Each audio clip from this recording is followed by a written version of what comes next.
Hello मेरे class 10 के प्यारे प्यारे बच्चों, सरल short class 10 chapter number 5 biology life processes के हम 3 पार्ट पहले कर चुके हैं। और उसमें फर्स्ट पार्ट में हमने किया है वाटर लाइफ प्रोसेसेस। उसके बाद में न्यूट्रिशन में हम लोग आए। न्यूट्रिशन में हमने ऑटोट्रोपिक न्यूट्रिशन और हेटरोट्रोपिक न्यूट्रिशन, ढेर सारे माइंड मैप हम लोग बना चुके हैं, ढेर सारे फ्लैश कार्ड जो कि आपका पर्सनल स्टडी बडी है वो भी मैं आपको डिस्कस कर चुका हूं।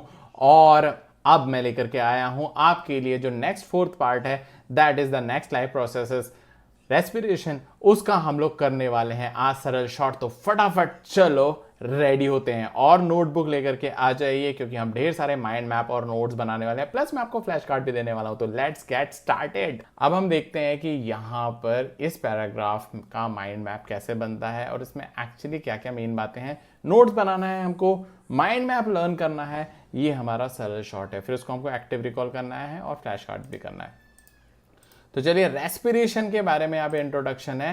रेस्पिरेशन का मतलब ये है कि ये energy source, definitely energy source हमको प्रोवाइड करता है। Food material from nutrition, definitely, and used in cells. तो एनर्जी सोर्स हमको मिलता है किससे? फूड मटेरियल, न्यूट्रिशन से। और ये कहाँ यूज होता है? सेल्स में यूज होता है। ठीक है, एनर्जी सोर्स अब हमको मिल गया। एनर्जी सोर्स के बाद में यहाँ पर ग्लूकोज का ब्रेक डाउन होता है। ग्लूकोज का ब्रेक डाउन जरूरी है, एनर्जी सोर्स मिलना जरूरी है, तब जाके रेस्पिरेशन होगा। यानी ग्लूकोज का break down plus energy source is equal to respiration, यानी ये रेस्पिरेशन का मीनिंग है। तो ग्लूकोज का break down first step in all cases, सबसे पहले जरूरी है इसका पहला ग्लूकोज का ब्रेक डाउन। फिर उसके बाद में 6 कार्बन मॉलिक्यूल यहाँ पर बनेगा, 6 कार्बन मॉलिक्यूल बनेगा। ठीक है, देखेंगे क्या बनेगा। पायरुवेट में चेंज होता है ये भी देखेंगे पायरुवेट में कैसे चेंज होता है। फिर 3 कार्बन मॉलिक्यूल बनेगा पायरुवेट, जो कि होता है, और ये साइटोप्लाज्म में होता है, मतलब सेल के अंदर जो साइटोप्लाज्म होता है। तो ये एक जनरल इंट्रोडक्शन दिया, इसके बाद में डिटेल है। तो कुल मिलाकर के हमने इसमें क्या देखा? हमने इसमें देखा कि जो रेस्पिरेशन है वो एनर्जी कुछ था, एनर्जी प्रोडक्शन से रिलेटेड था और ग्लूकोज का ब्रेकडाउन से रिलेटेड था। तो ये दोनों होना चाहिए, फूड सोर्स से एनर्जी मिलती है और सेल्स में होता है। और क्या था कि जो ग्लूकोज का ब्रेकडाउन होता है वो 6 कार्बन से 3 कार्बन में होता है, विच इज़ पायरुवेट। और क्या था? तो ये हमको एक्टिव रिकॉल करके बार बार, यार मैं तो इसे भी बिलीव करता हूँ, जब तक हम लोग माइंड मैप को नहीं डालेंगे तब तक हमारा माइंड है उसको मैप नहीं मिलेगा कि हम पढ़ाई कैसे करें। अरे ये तो शायरी हो गई।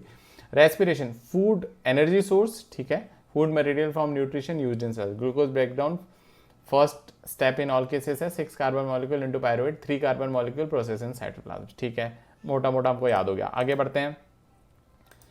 अब यहाँ पर ये बहुत ही इंपॉर्टेंट डायग्राम है, breakdown of glucose by various path, है ना। तो 6 कार्बन मॉलिक्यूल है, 3 पायरुवेट बनता है, ये हम लोग डिस्कस करेंगे। तो सबसे पहले एनारोबिक रेस्पिरेशन, यानी जो C6H12O6 जो ग्लूकोज है, 6 कार्बन मॉलिक्यूल, ये साइटोप्लाज्म में पायरुवेट यानी 3 कार्बन मॉलिक्यूल प्लस एनर्जी में चेंज होता है। ठीक है, ठीक है। अब इसके बाद में ये 3 केसेस में और फर्दर ब्रेकडाउन होकर के हमको एनर्जी देता है, एंड दैट इज पहले एनारोबिक रेस्पिरेशन। मतलब एनारोबिक मतलब in the absence of oxygen. Absence of oxygen का मतलब ही एनारोबिक होता है। अब एब्सेंस ऑफ ऑक्सीजन में pyruvate to ethanol and carbon dioxide. Ethanol and carbon dioxide, ethanol का मतलब क्या है? एथेनॉल का मतलब है यहाँ पर C2H5OH, ये एथेनॉल है। ठीक है, C2H5OH प्लस कार्बन डाइऑक्साइड, तो आपको पता है, राइट। तो ये एथेनॉल प्लस कार्बन डाइऑक्साइड में हो गया उसकी एब्सेंस में, किसकी एब्सेंस में? ऑक्सीजन की एब्सेंस में। इसी को हम लोग बोल रहे हैं एनारोबिक रेस्पिरेशन। पायरुवेट से ब्रेक डाउन हुआ एथेनॉल में और कार्बन डाइऑक्साइड में। ये होता है यीस्ट में, यीस्ट फर्मेंटेशन, यानी ढक्कन बंद कर दिया, उसको फर्मेंट होने दिया, तो एनारोबिक रेस्पिरेशन के थ्रू एक एनर्जी मिलती है ना। इसमें अल्कोहल बनता है एक्चुअली, ये याद रखना है, और कार्बन डाइऑक्साइड रिलीज होती है। अल्कोहल बनता है, कार्बन डाइऑक्साइड रिलीज होती है एनारोबिक रेस्पिरेशन में, ये यीस्ट में होता है। ठीक है। सेकेंड फिर क्या हुआ? ग्लूकोज टूट करके, पहला तो हुआ उन्हें अल्कोहल बना लिया और कार्बन डाइऑक्साइड प्लस एनर्जी। दूसरा क्या होता है? Aerobic respiration. एरोबिक रेस्पिरेशन तो पता है, presence of oxygen. Presence of oxygen मतलब ऑक्सीजन की प्रेजेंस में होता है। Pyruvate breakdown in mitochondria. Mitochondria में ये ब्रेकडाउन होता है, इसका माइटोकॉन्ड्रिया ये है, इसके अंदर ब्रेकडाउन होता है क्या प्रोडक्ट बनता है इसके बाद में? कार्बन डाइऑक्साइड 3 मॉलिक्यूल्स, ठीक है, plus water. Carbon dioxide 3 molecules और वाटर, मतलब यहां पर है presence of oxygen, carbon dioxide, water और energy. Okay, 3 molecules of carbon dioxide बन गए और वाटर बना plus energy. Greater energy release than anaerobic. Anaerobic respiration से ज्यादा एनर्जी रिलीज होती है एरोबिक रेस्पिरेशन में, डेफिनेटली होती है। और इसी से तो मतलब यही हम लोग ब्रीथिंग इसी को समझते हैं, रेस्पिरेशन इसी को समझते हैं। ब्रीथिंग इज वैसे different as compare to respiration. Lack of oxygen in muscle cells, तो मसल सेल्स में क्या होता है भाई? लैक ऑफ ऑक्सीजन मतलब पायरुवेट। फिर से जैसे हम लोग बहुत ज़्यादा फिजिकल एक्टिविटी करते हैं, तो फिजिकल एक्टिविटी करने के बाद में मसल में हम लोग ब्रीथिंग से उतना ऑक्सीजन पहुंचा नहीं पाते हैं, तो फिर क्या होता है? पायरुवेट जो है, डेफिनेटली पायरुवेट बनता है ग्लूकोज के बाद में 6 कार्बन मॉलिक्यूल से 3 कार्बन मॉलिक्यूल पायरुवेट तो बनता ही है। ये हर केस में बनेगा, ये हर केस में, ये वाला जो प्रोसेस है ये हर केस में होगा। उसके बाद में 1 2 3 हम लोग डिस्कस कर रहे हैं। तो पायरुवेट टू लैक्टिक एसिड, ये लैक्टिक एसिड बनता है। वो जो पेन होता है ना मसल में, खैर अभी इस एज में क्लास 10th में समझ में नहीं आता, लेकिन थोड़े से बड़े बच्चे होने के बाद में और कई बच्चों को समझ में आता होगा कि जैसे हम लोग बहुत ज़्यादा फिजिकल एक्टिविटी कर लेते हैं तो अगले दिन पेन होता है, तो लैक्टिक एसिड का फॉर्मेशन हो जाता है, उसके कारण से पेन होता है। तो पायरुवेट हो गया लैक्टिक एसिड में। Lactic acid is 3 carbon molecule again, और ये कॉजेस क्रैम्प्स, वही पेन। तो इससे भी हमको इंस्टेंट एनर्जी मिल जाती है, लेकिन अगले दिन फिर ऐसा लगता है कि बाप रे अब तो आज आराम करना है यार, बहुत ज़्यादा थक गए हम लोग, दर्द हो रहा है। और कई बार तो इतना ज़्यादा बॉडी में पेन हो जाता है कि डॉक्टर के पास जाना पड़ता है। तो ये 3 break down of glucose, 3 pathways हैं, 3 तरीके हैं, एनारोबिक रेस्पिरेशन, एरोबिक रेस्पिरेशन और लैक ऑफ ऑक्सीजन। तो चलो इसको एक्टिव रिकॉल करने की प्रैक्टिस करें। एनारोबिक रेस्पिरेशन में क्या हुआ है? यीस्ट में होता है ये एथेनॉल C2H5OH बनता है और उसके बाद में क्या रिलीज होती है? Carbon dioxide. एरोबिक रेस्पिरेशन में क्या होता है? एरोबिक रेस्पिरेशन ये माइटोकॉन्ड्रिया में होता है, डेफिनेटली डायग्राम दिख रहा है यहाँ से ब्लर करने के बाद में भी। लेकिन इसके बाद में कार्बन डाइऑक्साइड जो 3 कार्बन मॉलिक्यूल है, पायरुवेट से 3 carbon dioxide plus energy release होती है, ये बहुत ज़्यादा होता है, यानी it is releases more energy than anaerobic respiration. फिर उसके बाद लैक ऑफ ऑक्सीजन जो होता है वो हमारे मसल सेल्स में होता है। मसल सेल्स में पायरुवेट जो है वो लैक्टिक एसिड का फॉर्मेशन करता है और कॉजेस क्रैम्प्स। तो ये हमारा याद हो गया यार, lactic acid causes cramps, 3 carbon molecule, वाह ये याद हो गया भाई। तो एक्टिव रिकॉल करने से याद हो जाता है, ग्रेट। तो चलो आगे बढ़ते हैं। अब इसके बाद में हम लोग पढ़ने वाले हैं एटीपी के बारे में। एटीपी क्या है भाई? ATP is the energy currency. Actually है क्या? देखो, ATP adenosine triphosphate is the energy currency of most cellular processes. The energy released during the process of respiration is used to make ATP, यानी respiration से जो energy मिलती है वो it is use to make an ATP molecule, adenosine diphosphate से एक phosphate जुड़ा energy, endothermic process होता है ये। एंडोथर्मिक प्रोसेस से एक और फॉस्फेट जुड़ गया ADP में, यानी डाइफॉस्फेट है उसमें एक और फॉस्फेट एनर्जी से जोड़ दिया, दैट इज कॉल्ड ATP। ठीक है, तो ये है energy currency of the cell.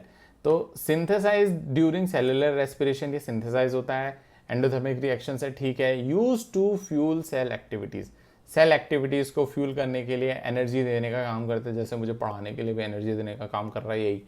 Made from ADP and inorganic phosphate, ठीक है। ब्रोकन डाउन फॉर एनर्जी, अच्छा ये फिर ब्रोक डाउन होता है वापस से ADP में एनर्जी के लिए। एनर्जी रिलीज, ये क्या होता है? 30.5, ये डेटा याद नहीं करना है लेकिन ठीक है यहाँ पे लिख दिया है, 30.5 kilo joule per mole when terminal phosphate broken with water. Terminal phosphate ये जब वापस से वाटर से ब्रेक होता है, वाटर से ब्रेक होता है ये, तो एनर्जी रिलीज होती है कितनी? 30.5 किलो जूल पर मोल, ठीक है। अब यूजेस ऑफ ATP क्या है? यूजेस ऑफ ATP क्या है भाई? यूजेस ऑफ ATP ये है मसल कॉन्ट्रैक्शन या कोई भी काम है, प्रोटीन सिंथेसिस बॉडी में। Nervous impulse conduction, nervous impulse conduction मतलब जो पढ़ाई के लिए जो याद करने के लिए एनर्जी है, एग्जाम में लिखने की एनर्जी है, कहीं भी भागने की एनर्जी है, कोई भी रिस्पॉन्स देने की एनर्जी है वो, और मैनी अदर एक्टिविटीज़। यार अब एनर्जी रिलेटेड जितने भी काम है ये ATP करता है। तो इसको भी याद करना है एक्टिव रिकॉल से। क्या है यार, synthesize during cellular respiration, water molecule से ब्रेक होता है to give energy and 30.5 kilo joule per mole energy देता है, uses of ATP, muscle contraction, nerve cell को पावर देता है, ऐसी कुछ है, और many other things, protein synthesis and all. Yes, good. Okay, तो एक्टिव रिकॉल करना है. एक्टिव रिकॉल नहीं करोगे तो याद नहीं होगा, है ना. मुझे ही नहीं हो रहा है, लेकिन याद होगा यार. पहली बार में नहीं होता, लेकिन धीरे धीरे याद होने लगता है. और ये फिर आपकी ये जो न्यूरॉन्स है ना, वो like when neurons fire together they wire together. मतलब जब आप ना एक्टिव रिकॉल करते हो ना, तो उसमें आग लगाते हो, मतलब उसका टेस्ट करते हो, तो वो खिंचते हैं. और जब जो मसल्स खिंचती हैं, जो सेल्स खिंचते हैं ना, बाद में फिर जब आप एक्टिव रिकॉल से याद करने की कोशिश करते हो ना, पाथवे स्ट्रांग होता है. ये साइंस है, ये साइंस है, राइट. एक मेक इट स्टिक बुक है, उसमें मैंने पढ़ा हुआ है, and that is very important. Her teacher को पढ़ना चाहिए. तुम लोग मत पढ़ना, टीचर्स का काम है, जो लोग कॉग्निटिव साइंस में इंटरेस्ट रखते हैं. अब आगे बढ़ते हैं. चलो, अब यहाँ पर इतना जो है वो क्या है, ये क्या है, एरोबिक रेस्पिरेशन पाथवे. चलो इसको इजी वे में देखते हैं. गैस एक्सचेंज इन ऑर्गेनिजम्स के बारे में यहाँ पर दिया हुआ है. प्लांट्स, एनिमल्स और ह्यूमन रेस्पिरेटरी सिस्टम. अब ये बचा हुआ है, तो गैस एक्सचेंज का इंट्रोडक्शन अब फाइनली हो रहा है. प्लांट्स के बारे में क्या है, फोटोसिंथेसिस से मिलता है ना ये. एक्सचेंज थ्रू स्टोमेटा, जो हमने भी देखा था इसके पहले पिछले पार्ट में. लार्जर इंटरसेलुलर स्पेसेस होते हैं, वो एक डायग्राम है. क्रॉस सेक्शन ऑफ लीफ का, क्रॉस सेक्शन ऑफ लीफ का एक डायग्राम है, आपको वो लर्न होना है, तो उसमें देखना आप. इंटरसेलुलर स्पेसेस दिया हुआ है. Diffusion of carbon dioxide and oxygen definitely होता है. अब डिफ्यूज हो रहा है. Direct depends on environment requirement. ये गर्मी है, सर्दी है, बारिश है, उस हिसाब से गैस एक्सचेंज होता है प्लांट्स में.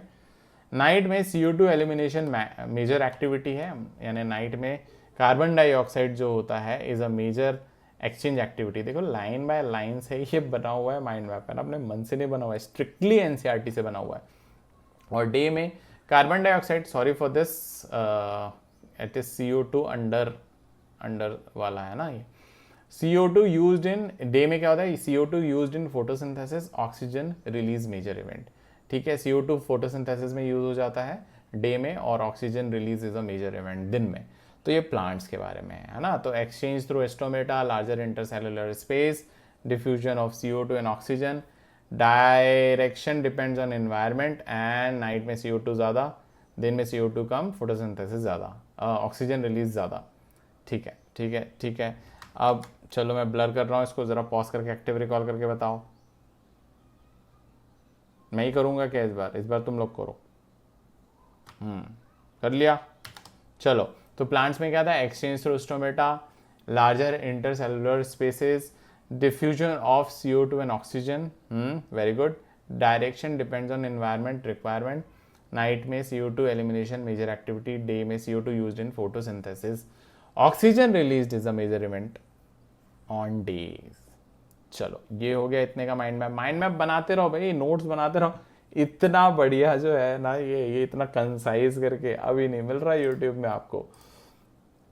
चलो आगे, इतने पार्ट का क्या माइंड मैप बन के आया. गैस एक्सचेंज इन ऑर्गेनिजम्स. अब एनिमल्स की बात करेंगे.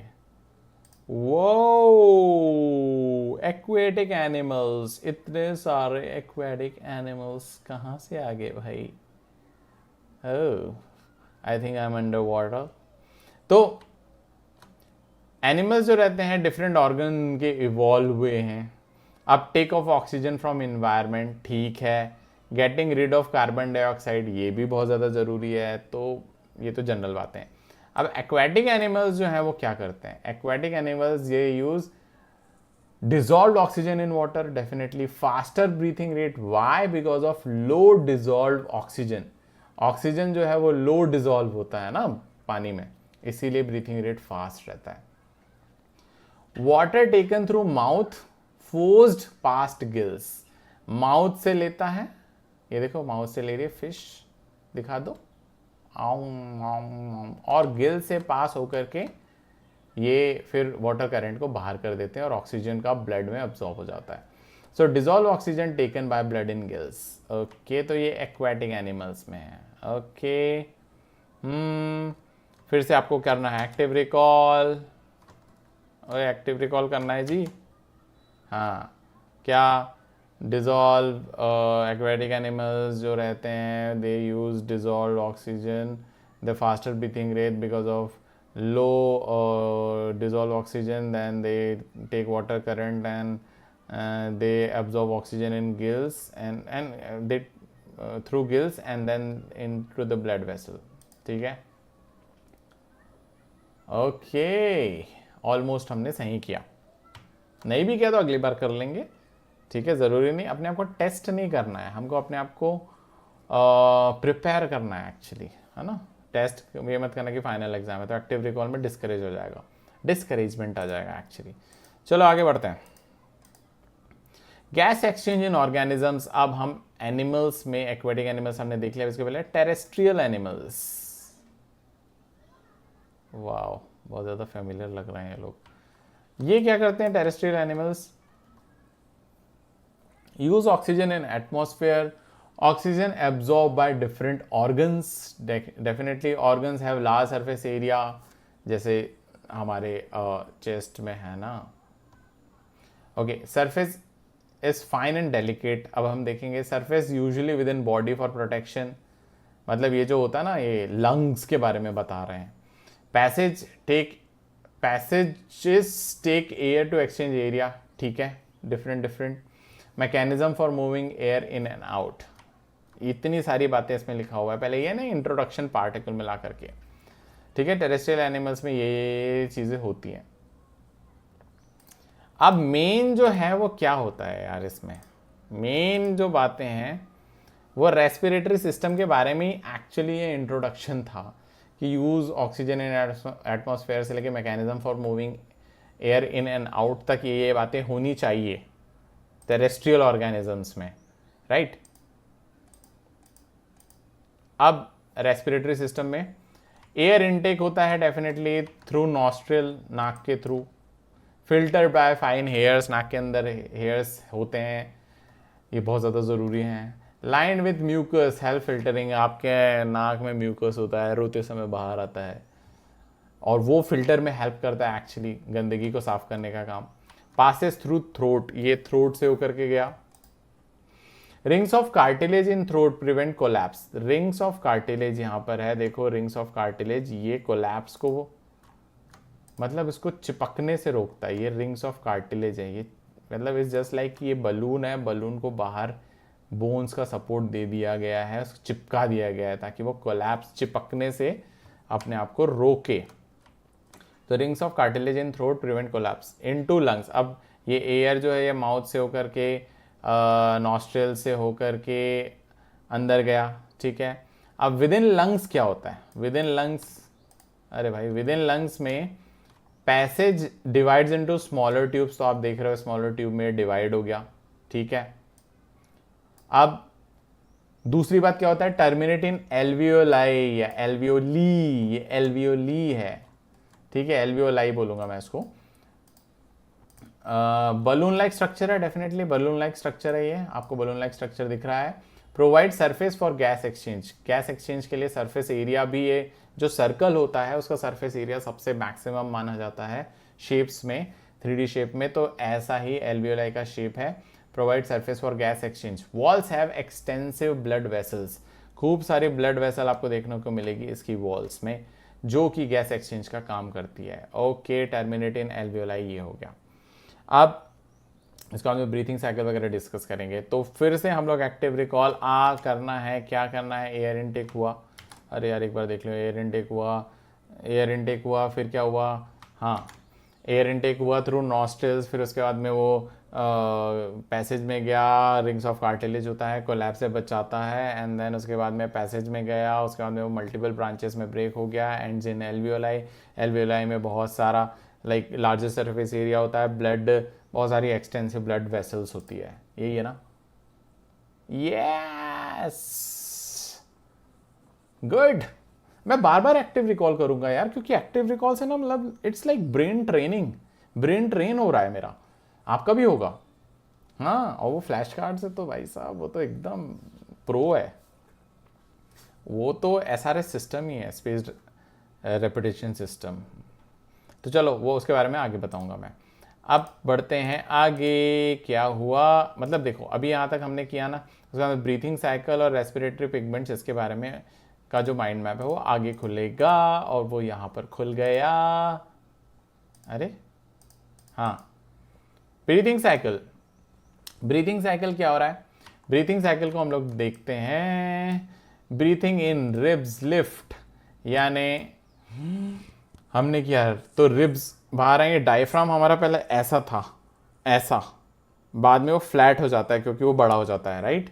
तो जैसे ही हम ब्रीथ इन करते हैं डायफ्राम फ्लैट हो जाता है, चेस्ट कैविटी लार्जर हो जाती है, लार्जर हो गया, air sucked into lungs, lungs में एयर चला गया, फिल्स एल्वियोलाई, एल्वियोलाई को भर दिया उसने, blood brings CO2 from body to alveoli, blood जो रहता है ब्रिंग्स CO2, ये CO2 आ रहा है एल्वियोलाई के लिए, CO2 ला रहा है, हाँ, from body to alveoli, oxygen from alveolar air taken by blood to blood cells. अब ये जो एल्वियोलर एयर है ये गया ब्लड सेल्स में, ब्लड सेल्स में गया और यहाँ पर गैस एक्सचेंज हुआ, ठीक है। रेसिडुअल मतलब body to blood cell, residual volume of air in lungs, ये सफिशिएंट टाइम फॉर एक्सचेंज, यानी जब हम लोग ऐसा ब्रीथ कर रहे होते हैं तो अंदर रेसिड्यू एयर रहता है ना, एक बैलेंस हमेशा रहता है एयर का, ना, पूरी एयर खाली नहीं होती कभी भी, ठीक है। तो ये ब्रीथिंग साइकिल यहाँ पर है, oxygen from alveolar air taken by blood to body cells, alveolar air का जो है ये ब्लड ने लिया, ये सेल्स में गया, सेल्स में देखो ये ऑक्सीजन ले रहा है, फिर कार्बन डाइऑक्साइड फिर बाहर आया, फिर ब्लड कार्बन डाइऑक्साइड लेकर के आया, फिर एल्वियोलर एयर ने क्या किया, कार्बन डाइऑक्साइड को बाहर किया नोज के थ्रू, फिर उसके बाद में ऑक्सीजन लाया, फिर ऑक्सीजन वापस से, तो ब्रीथिंग साइकिल चलते रहती है, ओके, राइट। अब उसके बाद में रेस्पिरेटरी पिगमेंट, लार्ज एनिमल्स में क्या होता है, necessary due to large body size, diffusion not enough, बिल्कुल डिफ्यूजन तो है ही नहीं, डिफ्यूजन होगा ही नहीं, डिफ्यूजन होंगे तो भाई उसके पहले ही मर जाएंगे। Taken up oxygen from lungs, ठीक है, लंग से हमने ऑक्सीजन लिया, ये लेते हैं रेस्पिरेटरी पिगमेंट, मतलब हीमोग्लोबिन वगैरह जो रेड ब्लड सेल्स में रहते हैं, carry oxygen to oxygen deficient tissues, ये ले जाते हैं इसमें, हीमोग्लोबिन इन ह्यूमंस, ह्यूमन में हीमोग्लोबिन है। Carbon dioxide transport mostly dissolve in blood, more soluble than oxygen. अच्छा, इसमें मेन इंपॉर्टेंट बात एक है कि कार्बन डाइऑक्साइड जो ट्रांसपोर्ट होता है, it is mostly dissolve in blood, more soluble than oxygen, oxygen से ज़्यादा सॉल्युबल होता है कार्बन डाइऑक्साइड, मतलब हमारे शरीर में गंदा खून ज़्यादा है एज कम्पेयर टू साफ वाला खून, ओके। तो हीमोग्लोबिन जो रहता है रेस्पिरेटरी पिगमेंट है, वो क्या काम करता है, हाई एफिनिटी फॉर ऑक्सीजन, वो ऑक्सीजन का फ्रेंड है, ऑक्सीजन का फ्रेंड है बेचारा। कार्बन डाइऑक्साइड जो है ठीक है ब्लड में घुला हुआ रहता है, लेकिन हीमोग्लोबिन ऑक्सीजन को पकड़ के रखता है। Present in red blood corpuscles, red blood corpuscles मतलब RBC, रेड ब्लड कार्पसेल्स। तो इसमें ये जो है हीमोग्लोबिन, ये सबसे ज़्यादा ऑक्सीजन की एफिनिटी, ऑक्सीजन से फ्रेंडशिप करके रखता है और ऑक्सीजन को पकड़ पकड़ के सेल्स तक पहुंचाता है, फिर कार्बन डाइऑक्साइड कैरी करता है, फिर ये साइकिल चलते रहती है। तो ब्रीथिंग साइकिल के बारे में हमने पढ़ा है ना। अब इसमें भी एक्टिव रिकॉल करना है, ब्रीथ एयर इन, फिर हमने लिफ्ट किया डायग्राम को, फिर उसके बाद डायफ्राम को, ये चेस्ट कैविटी बढ़ी, फिर एयर अंदर आए, फिर उसके बाद में वो नॉस्ट्रिल से गया, अंदर गया, एल्वियोलर एयर में क्या हुआ, गैस का एक्सचेंज हुआ, मतलब ऑक्सीजन जो है वो पहुंच गई सेल्स में, फिर उसके बाद में जो कार्बन डाइऑक्साइड है वो आ गया, और बाद में क्या हुआ, हाई एफिनिटी फॉर, मतलब ब्रीथिंग साइकिल ऐसा ही था ना एल्वियोलर एयर में, यही तो था यार, oxygen from alveolar taken up by blood to body cells, okay. तो रेसिडुअल वॉल्यूम जो रहता है वो भी रहता है, ओके। उसके बाद में रेस्पिरेटरी पिगमेंट जो है वो नेसेसरी होते हैं because as diffusion is not sufficient. फिर उसके बाद में ये respiratory pigment in human it is called haemoglobin, it is high affinity, it has high affinity for oxygen, और पता नहीं क्या था। इसके बाद में carbon dioxide is mostly dissolve in blood, इतना हमने पढ़ा, मोर सॉल्युबल देन ऑक्सीजन, ठीक है ठीक है, प्रेजेंट इन रेड ब्लड कार्पसेल्स।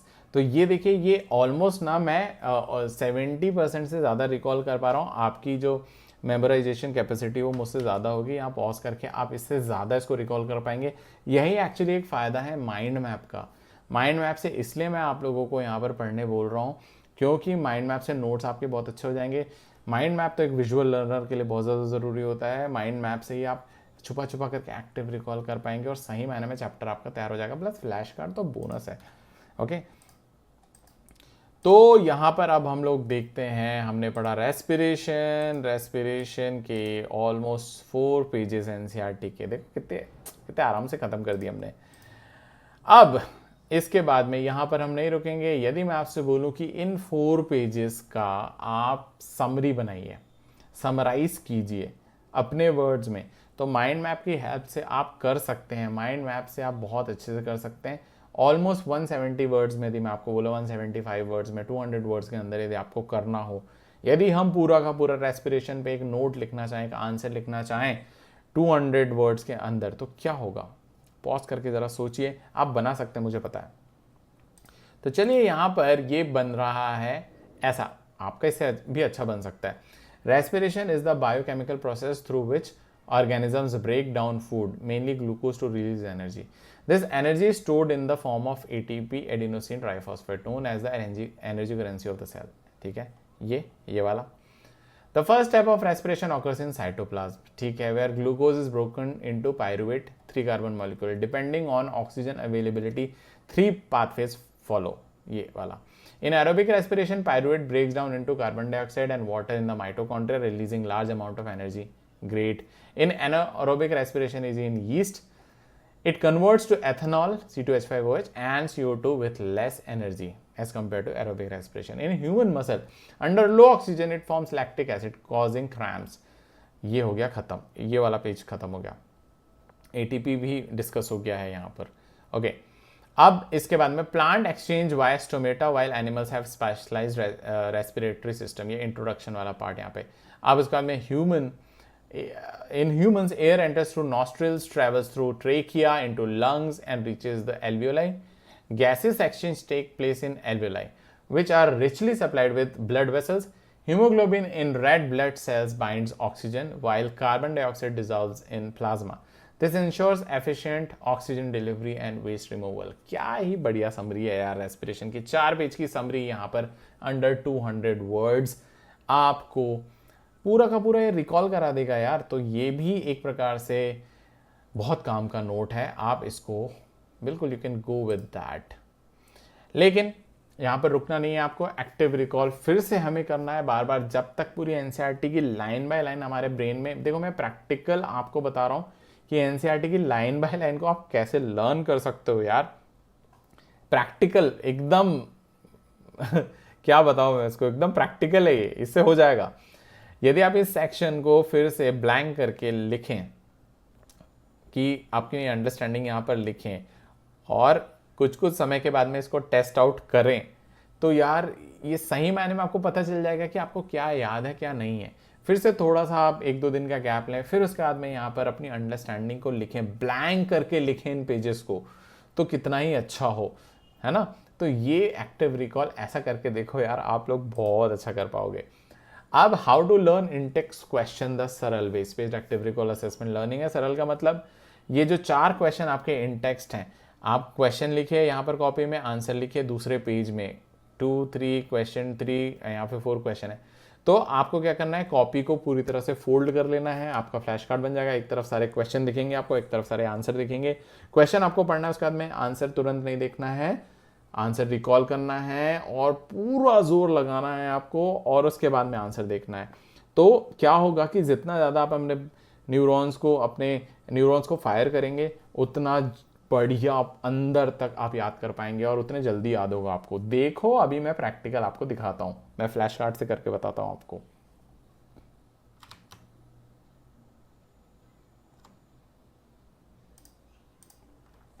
तो देखो, ये जो इंटेक्स क्वेश्चन है इसका मैंने फ्लैश कार्ड बना दिया है, और भी ऑलमोस्ट 30+ क्वेश्चंस मैंने आपको रेस्पिरेशन सेक्शन के अभी मैं आपको दिखाऊंगा।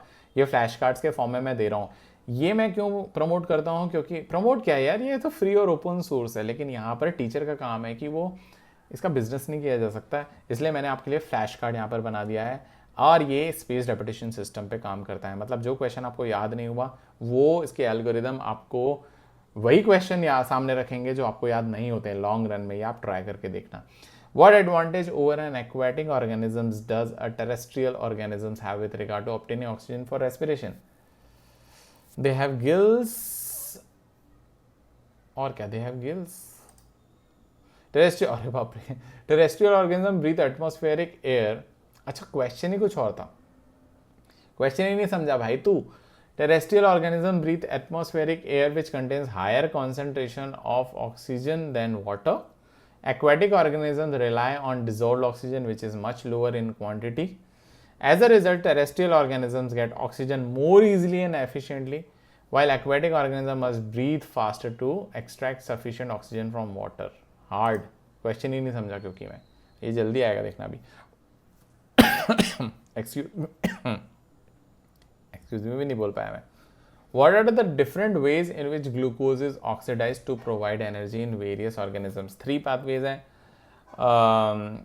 Aerobic respiration, मतलब in cytoplasm, carbon dioxide and energy in mitochondria वाला।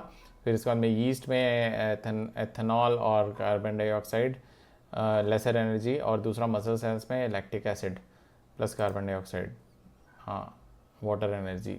ये देखो ये पूरा का पूरा डायग्राम ही हमको लर्न करना है। Good. Ethanol is 2 carbon molecule, lactic acid is 3 carbon molecule, carbon dioxide again, water energy. Great, तो ये मैंने आंसर ठीक बताया almost. How is oxygen and carbon dioxide transported in human beings? Oxygen and carbon dioxide transported in human beings through hemoglobin, a pigment called hemoglobin.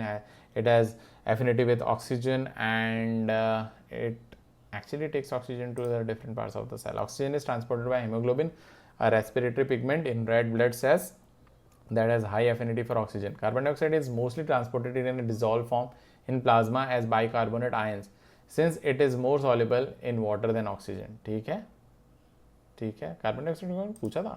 How are the lungs designed in human beings to maximize the area for exchange of gas? It has the largest surface area in the low form. It has blood vessels, so large amount of gas. यही तो होगा। The lungs contain millions of tiny air sacs called alveoli, which greatly increase the surface area for gas exchange. Alveoli have thin walls and are richly supplied with capillaries, okay, ensuring efficient diffusion of oxygen into the blood and carbon dioxide out of it. The residual air in lungs ensures continuous diffusion. तो ये बहुत ही sophisticated answer है। अब देखो ये 4 question एक बार हो गए, लेकिन स्पेस रेपिटेशन सिस्टम ने फिर से वो क्वेश्चन रख दिया जो मैंने गलत किया था। यही है पावर इसका। What advantage over an aquatic organism does a terrestrial organism have with regard to obtaining oxygen for respiration? ना वही terrestrial organisms जो है वो डायरेक्ट कॉन्टैक्ट होता है उनका एयर में, breathing rate faster, they have a special organ for breathing in as compared to aquatic organisms. They have gills, they use oxygen in dissolved form, which is a lesser quantity, and that's it. यही तो था। and they breathe faster. ठीक है, फिर भी good. अब ऐसे देखो ये सारे क्वेश्चन जो है मैं अटेम्प्ट करूंगा, अच्छे से आंसर करूंगा बार बार, और जैसे ही मैं सारे क्वेश्चन को गुड देते जाऊंगा, यानी याद सही में करते जाऊंगा, उसके बाद में मेरा ये सेशन खत्म हो जाता है, ये वाला डेक फिनिश हो जाता है। तो ये बात ये है कि इतने सिस्टमैटिक स्टडी आपकी इसमें हो जाती है। तो इस टाइप से देखो, एक तो मैंने कॉपी वाला तरीका भी आपको बता दिया और मैंने फ्लैश कार्ड वाला भी तरीका आपको बता दिया। दोनों चीज़ मैं आपको प्रोवाइड कर रहा हूँ। अब दोनों चीज़ नहीं, कॉपी वाला तो आपको ही करना है। आप वैसे फ्लैश कार्ड से आप ये आंसर्स लिख सकते हैं और कॉपी को भी फ्लैश कार्ड बना सकते हैं, दोनों। यदि आप उसमें नहीं करना चाहते तो इसमें आप कर सकते हैं, लेकिन वो आपका इतना पर्सनल स्टडी बडी हो जाएगा कि यार मतलब कॉपी जिंदा हो गई, क्वेश्चन जिंदा हो गए, वो आके बता रहे यार तूने ये मुझे याद नहीं कर पाया था, तू मुझे याद कर। मतलब इससे बढ़िया और क्या हो सकता है। तो वो 4 क्वेश्चन ही नहीं है इसमें, एक्चुअली ये व्यू है, ऐसा मोबाइल में आपको दिखेगा। यदि आप सेलफोन में यूज़ करना चाहते हैं तो इट इज़ फ्री। तो इतने सारे क्वेश्चन देखो मैंने बनाया है, एनसीईआरटी की लाइन बाय लाइन क्वेश्चंस के फ्लैश कार्ड्स आपको बना करके दे दिए हैं यहाँ पर मैंने, और बहुत सारे फ्लैश कार्ड्स जो है आप कर सकते हैं और एक्चुअली एनसीईआरटी की लाइन बाय लाइन कि जो क्वेश्चन है ना, कितने सारे टीचर्स बोलते हैं कि एनसीईआरटी को लाइन बाय लाइन ऐसा पढ़ना नहीं, उसका क्वेश्चन बनाओ तो ज़्यादा अच्छे से याद होगा। तो ये प्रैक्टिकली मैंने आपको करके दे दिया है। आप रेस्पिरेशन सेक्शन के 30+ क्वेश्चंस को यदि आप कर लेंगे प्लस इंटेक्स कर लेंगे तो आपका ये सेक्शन ही तैयार हो जाएगा। वैसे माइंड मैप से तो बहुत सारा जो है, ये पूरे के पूरे जो क्वेश्चंस है इतने सारे आपका आंसर करने में बहुत ज़्यादा हेल्प करेंगे आपको ये। तो डेफिनेटली ये जो सेक्शन है ये बहुत ज़्यादा आपको फ्रूटफुल लगा होगा। और मैं मिलता हूँ आपको नेक्स्ट पार्ट में, ट्रांसपोर्टेशन वाले पार्ट में बहुत जल्द। चलिए, जय हिंद एंड बाय बाय।